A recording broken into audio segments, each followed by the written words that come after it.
Bonjour à tous, bienvenue dans votre journal sur CCTV français en direct de Beijing. Et à la une de l'actualité, le commandant de la force navale des gardes révolutionnaires iraniens a affirmé qu'une conduite non professionnelle a causé un incident impliquant des marins de 2 navires des États-Unis. Ceux-ci sont détenus dans une base du golfe Persique sur l'île Farsi. Les navires des États-Unis sont entrés à 3000 marins dans les eaux territoriales de l'île Farsi. Et parce qu'ils ont fait preuve d'une conduite non professionnelle, ces marins ont immédiatement été arrêtés par nos soldats et transférés à Farsi. Ils n'ont quasiment pas résisté. C'était très clé en main. Le général Ali Fadavi a confirmé sur la télévision d'État que le ministre iranien des Affaires étrangères, Mohammad Javad Zarif, avait évoqué cet incident avec le secrétaire d'État américain John Kerry. Il a affirmé que les marins seront probablement libérés puisque leur entrée dans les eaux iraniennes serait due à une panne de leur système naval. Le général Ali Fadavi a ajouté que M. Zarif avait demandé aux États-Unis de s'excuser pour leurs actions. C'est tôt dans la matinée mercredi que les gardes de la révolution iranienne ont proclamé détenir 2 navires de combat américains transportant 10 soldats armés, dont 9 hommes et une femme. L'agence de presse iranienne Fars indique que les 2 navires sont entrés à 2 km dans les eaux territoriales iraniennes, selon les informations enregistrées par le GPS. Le Premier ministre turc annonce que toutes les victimes de l'attaque de mardi sur un site touristique populaire d'Istanbul sont des étrangers. Le gouvernement précise que l'assaillant est entré récemment en Turquie depuis la Syrie et qu'il était lié au groupe État islamique. Nathalie Carnet de CCTV nous en dit plus. Istanbul est la dernière ville turque à être frappée par le terrorisme. L'assaillant est parvenu à s'introduire dans un groupe de touristes composé de 33 citoyens allemands qui visitaient l'obélisque de Théodosius sur la place Sultanahmet, proche de la Mosquée Bleue. Aux alentours de 10h20 heure locale, il s'est fait sauter, tuant 10 personnes et en blessant 15 autres. La police est parvenue à identifier l'assaillant. Il s'agit de Nabil Fadli, 28 ans, Syrien d'origine et né en Arabie Saoudite. Le gouvernement pense qu'il était membre de l'organisation terroriste État islamique, aussi appelée Daesh. Nous ne reculerons pas dans notre combat contre Daesh. Notre résolution à lutter contre toutes les organisations terroristes reste intacte. L'une des sources principales du terrorisme aujourd'hui, c'est le conflit en Syrie. La Turquie est l'un des pays les plus affectés par cette situation. Des ambulances se sont rapidement dirigées vers le lieu de l'attaque, tandis que la police récupérait les enregistrements des caméras de surveillance et que les enquêteurs parcouraient la zone à la recherche de preuves. De nombreux commerces du district très peuplé de Sultanahmet ont témoigné avoir senti le sol trembler suite à l'explosion. Nous étions ici lorsque soudain il y a eu une grosse explosion. Le sol a tremblé et les gens ont commencé à courir. De la fumée montait dans le ciel. La police nous a dit qu'il y avait de nombreux blessés et ils nous ont demandé de ne pas traverser la route. C'est arrivé près d'un groupe de touristes. Cela va lourdement affecter le tourisme. La saison n'a pas encore commencé et déjà des réservations ont été annulées. C'est très mauvais. Il y a eu l'explosion et les gens se sont mis à crier et à courir. Certains sont tombés par terre. Non. Puis la police est venue, les ambulances également. C'était la panique générale, les femmes criaient. Les gens couraient en direction de leurs hôtels. Après l'explosion, l'Allemagne et le Danemark ont demandé à leurs ressortissants d'éviter les zones touristiques bondées de la ville. Pendant ce temps, la police antiterroriste a arrêté 24 membres présumés du groupe État islamique dans le sud-est du pays. Malgré des centaines d'arrestations, la Turquie a été critiquée de ne pas en faire assez pour stopper l'organisation terroriste tout en combattant férocement les séparatistes kurdes. C'est avec une attention prudente qu'un semblant de normalité est revenu dans ce centre touristique habituellement très vivant. La communauté internationale a fermement condamné les attaques de mardi, comme elle l'a fait suite aux attaques d'Ankara l'an dernier et de Suruk, qui ont fait plus de 130 morts. Alors que la Turquie continue de combattre le terrorisme sur plusieurs fronts, les citoyens, eux, paient le prix fort, et ce jusqu'à ce que les touristes reviennent en Turquie, mais cela pourrait prendre un certain temps. Et en parallèle, les autorités turques ont arrêté des ressortissants russes suspectés d'avoir des liens avec le groupe État islamique. L'agence de presse turque Dogan annonce que la police a saisi des documents et des CD durant une perquisition dans les locaux des suspects. Le consulat général de Russie à Antalya a confirmé les arrestations qui ont lieu mercredi après un attentat suicide qui a tué, pour rappel, 10 touristes à Istanbul. Une conférence de presse a été organisée mardi à Kaboul par les autorités afghanes à l'issue de leur participation au premier tour des pourparlers à 4 dans la capitale pakistanaise Islamabad. La réunion a pour objectif de redémarrer les pourparlers de paix entre le gouvernement afghan et les représentants des talibans. La Chine participe également à ces discussions aux côtés de l'Afghanistan, du Pakistan et des États-Unis.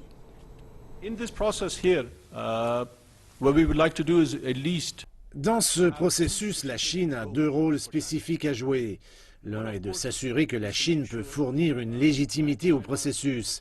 Et de manière plus importante, la Chine surveille le processus. Le fait qu'il y ait les États-Unis et la Chine, cela donne de l'assurance. Les parties prenantes ont appelé à mettre fin au conflit en Afghanistan. Elles se sont également mises d'accord pour maintenir des rencontres de manière régulière afin de faire avancer le processus de paix et de réconciliation. Un deuxième tour de discussion devrait se tenir le 18 janvier à Kaboul. La première rencontre face à face entre les talibans et le gouvernement afghan a eu lieu en juillet au Pakistan. Mais la deuxième rencontre a été annulée après la révélation de la mort du chef des talibans, le Mollah Omar. Et autre sujet d'actualité, la présidente sud-coréenne Park Geun-hye a qualifié les essais nucléaires réalisés par la République populaire démocratique de Corée de provocations sérieuses et d'affronts intolérables. Elle a fait ses commentaires lors d'une allocution télévisée ce mercredi. Elle a aussi incité la communauté internationale à réagir de différentes façons. Elle a ajouté que la reprise de la diffusion de messages propagande dans les zones frontalières est un outil efficace de guerre psychologique pour contrer cette provocation. La semaine dernière, la RPDC prétend avoir testé avec succès sa première bombe à hydrogène. La Corée du Sud a repris ses messages de propagande diffusés à des haut-parleurs situés près de la frontière de la RPDC, 2 jours après les essais nucléaires en guise de représailles. Et nous poursuivons aux États-Unis où le président Barack Obama a prononcé son discours final sur l'état de l'Union après 7 années de présidence. Un discours à plusieurs volets dont la politique étrangère, l'économie, la sécurité, le changement climatique, l'éducation et bien d'autres thématiques. Et c'est bien sûr par l'économie qu'il a débuté. Nous sommes au milieu du plus grand élan de création d'emplois au sein du secteur privé. Plus de 14 millions de nouveaux emplois, le taux de croissance le plus élevé depuis les années 90 et un taux de chômage réduit de moitié. Notre industrie automobile a tout simplement connu sa meilleure année. Le secteur manufacturier a créé près de 900 000 nouveaux emplois au cours des 6 dernières années. Et nous avons fait tout cela en réduisant nos déficits de près des 3/4. D'autres sujets traités ont inclus l'accès raisonnable à l'éducation pour chaque Américain, ainsi que davantage d'efforts et d'investissements pour combattre le changement climatique, ce qui comprend accélérer la transition depuis les énergies sales. Il a également mis l'accent sur l'importance des soins médicaux, et ce par le biais de la mise en œuvre de la sécurité sociale et du programme Medicare. Obama a souligné le besoin d'une direction américaine forte et il a appelé la prochaine administration à faire davantage pour combattre le terrorisme, dont le groupe État islamique, et faire du pays un territoire en sécurité pour tous les Américains. Alors que nous nous concentrons sur la destruction du groupe État islamique, car sur toutes ces revendications, c'est bien une 3e guerre mondiale qui est entre leurs mains. Des masses de combattants à l'arrière de pick-up et des âmes tordues qui complotent dans des appartements ou des garages, ils posent un énorme danger pour les civils, ils doivent être stoppés.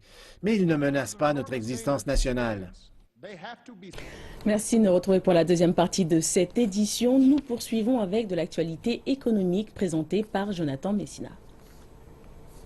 Mesdames, Messieurs, bonjour. Les exportations chinoises ont grimpé de manière inattendue en décembre, pendant que les importations ont baissé de façon modérée, ce qui suggère que la chute de la devise chinoise commence à stimuler la compétitivité dans le plus important marché commercial du monde. Les données provenant de l'administration générale des douanes ont montré mercredi que les exportations chinoises ont grimpé de 2,3% sur une base annualisée en décembre, tandis que les importations ont chuté de 4%. Cela a créé un excédent commercial de 382 milliards de yuans pendant le mois de décembre. Pendant l'année 2015, cependant, les exportations de la Chine ont baissé d'1,8% sur une base annualisée, tandis que les importations ont dégringolé de 13,2%. L'excédent commercial s'est élevé à 3 690 milliards de yuan. L'administration a expliqué que la baisse du prix des matières premières et la diminution de la demande mondiale avaient contribué à cette baisse, tant pour les exportations que pour les importations l'année dernière. La Chine prévoit de construire de nouvelles zones de commerce électronique transfrontalières pour stimuler un commerce extérieur en berne. Établie en mars, la zone pilote transfrontalière de Hangzhou était la première du genre. Les responsables parlent de succès et espèrent transporter l'expérience dans tout le pays. Voici un des entrepôts de NetEase Kaola dans la zone pilote transfrontalière de Hangzhou. Des milliers de produits arrivent de l'étranger et y attendent d'être transportés vers les consommateurs chinois.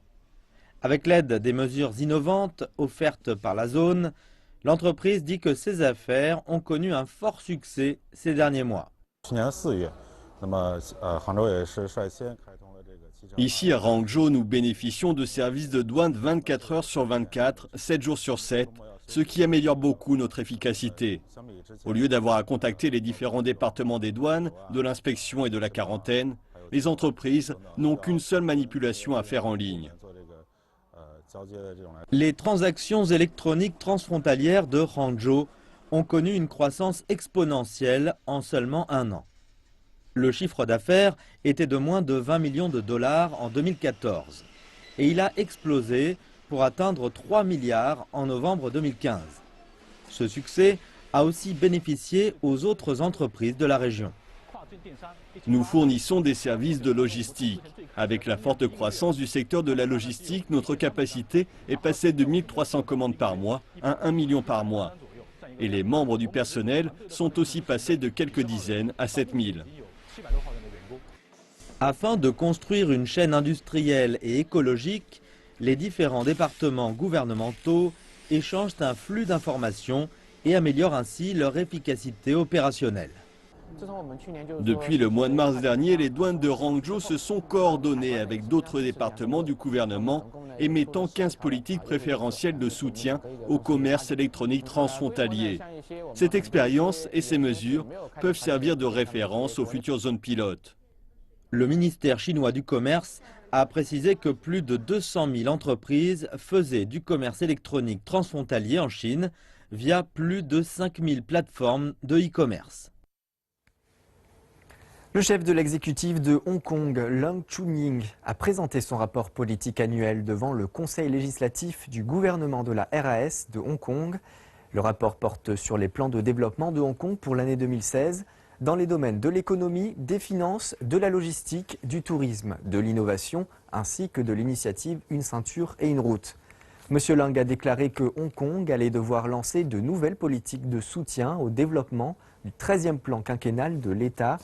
Le gouvernement de la RAS de Hong Kong va également travailler à faciliter l'initiative Une ceinture et une route. Monsieur Leung a indiqué que Hong Kong allait continuer à améliorer ses lois et règlements concernant la connexion boursière Shanghai-Hong Kong. Le mécanisme va renforcer Hong Kong dans son rôle de centre financier international et de centre du renminbi offshore. Passons maintenant aux performances du jour des principales places financières asiatiques.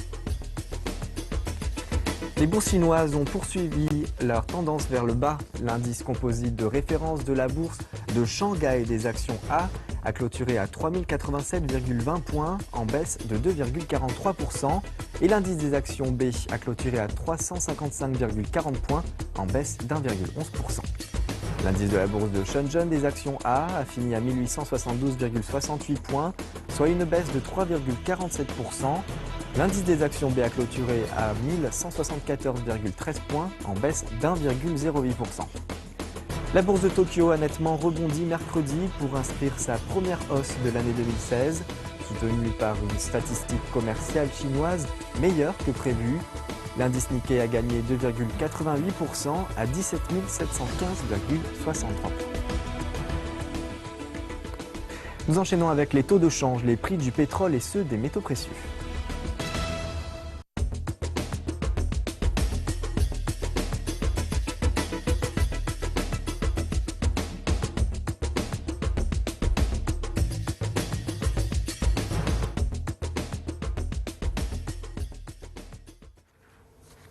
La Chine va baisser le prix du gasoil et du diesel à partir de jeudi pour répercuter la baisse des prix du pétrole.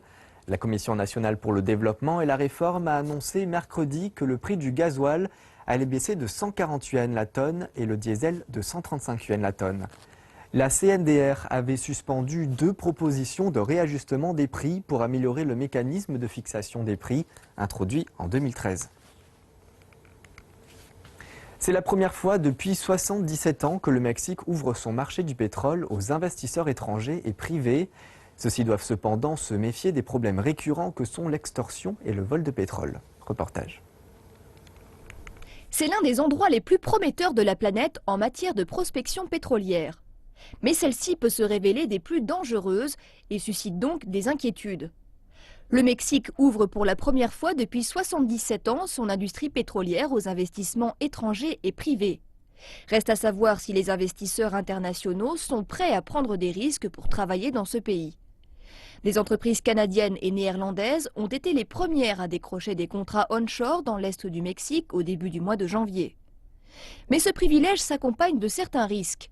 Cette région du Mexique est réputée pour être l'une des plus dangereuses au monde à cause du trafic de drogue qui y sévit. Depuis quelques années, l'industrie pétrolière est régulièrement prise pour cible. Les extorsions et les enlèvements y sont monnaie courante et l'arrivée d'entreprises étrangères dans cette zone pourrait inciter les entreprises criminelles à s'intéresser de plus près aux gisements pétroliers. Il est extrêmement compliqué d'empêcher les trafiquants de drogue et autres criminels d'interagir avec ces compagnies. En général, ils passent un accord avec elles et les entreprises étrangères peuvent paniquer parce qu'elles n'ont jamais eu à traiter avec le crime organisé jusqu'à ici. En dépit d'une production pétrolière en déclin depuis une dizaine d'années, le Mexique est toujours le 10e plus grand producteur de pétrole au monde. Et certaines zones sont encore inexploitées. Les entreprises étrangères estiment que ces champs pétrolifères vierges contiennent l'équivalent de 100 milliards de barils.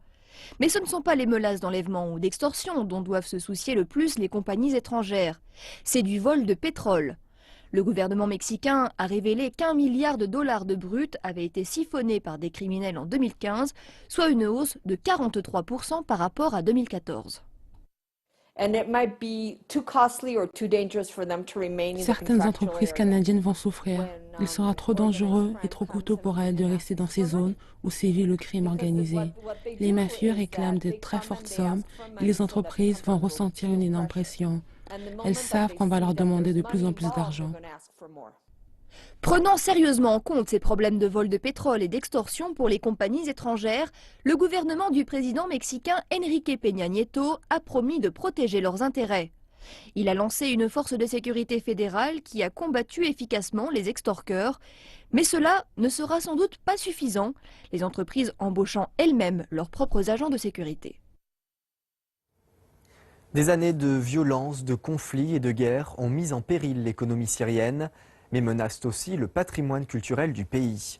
De nombreux artisans syriens ont été obligés de cesser leurs activités par manque de main-d'œuvre. Plus d'informations dans ce reportage. Dans un petit atelier, Mohamed Abdallah parfait délicatement un cadre en bois avant de l'incruster de nacre. La marqueterie consiste à incruster dans le bois des coquillages, de l'os ou de l'ivoire. Cela lui a pris une décennie pour perfectionner cet art avant que la guerre éclate en Syrie. Cet homme de 43 ans a été obligé d'abandonner son vaste atelier à la périphérie de la ville après le début des combats. Auparavant, mon atelier était d'une surface de 150 mètres carrés et j'avais de 17 à 20 personnes qui travaillaient pour moi. Mais j'ai dû déménager pour un espace plus petit, à 20 mètres carrés, et je n'emploie maintenant que 2 personnes. Depuis le début du conflit en 2011, plus de 260 000 personnes ont été tuées et des millions ont dû fuir. La marqueterie est menacée par un conflit qui a de graves conséquences sur l'artisanat d'art traditionnel, de la décoration de meubles en bois au fameux tissu brocart syrien. Je n'ai aucune idée de ce qui est devenu de mon usine qui se situe dans la zone d'affrontement et que j'ai hérité de mon grand-père. Dans mon magasin, il ne me reste plus qu'une petite quantité de tissu et je me demande ce que je vais faire quand mon stock s'épuisera.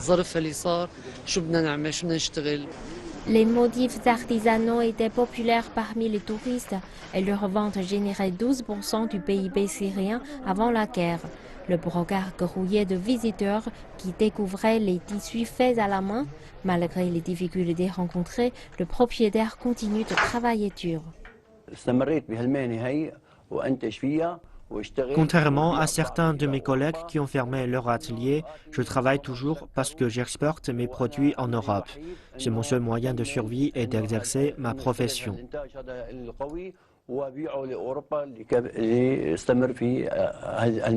Les experts estiment que la Syrie comptait près de 57 000 artisans enregistrés et non enregistrés en 2009. À la fin de 2015, entre 70 et 80% d'entre eux ont abandonné leur métier. Et cette chute drastique jette une ombre sur le patrimoine culturel syrien. Et c'est tout pour le monde de l'économie aujourd'hui. Retour maintenant au plateau principal avec Raïssa Girondin. Et c'est la fin de cette édition. Merci de nous avoir suivis. On se retrouve dans 1h30 pour la prochaine édition. Excellente suite de programme.